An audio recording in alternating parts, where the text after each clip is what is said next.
नमस्ते. आज मी फ्लावरची भाजी बनवणार आहे. फ्लावर आता कट करून घ्यायचं आहे. चाकूने बारीक कापायचं आहे. हे असं कापून घ्यायचं आहे. आता गरम पाण्यात टाकायचं आहे. 2 मिनिटं उकळून द्यायचं चांगलं.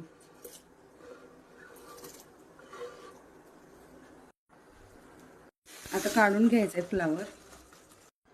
तेल टाकायचं आहे.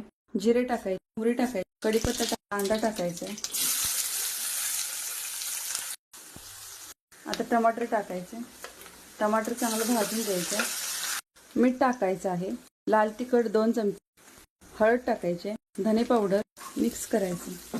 आता फ्लावर टाकायचं, पाणी टाकायचं थोडं, शेंगदाण्याचं कूट 2 चमचे टाकायचे, मिक्स करून कोथिंबीर टाकायची आणि शिजून द्यायची भाजी छान. हे बघा भाजी आपली शिजते छान. बघा भाजी तयार आहे आपली. आता आपण प्लेटमध्ये काढून घेऊया भाजी.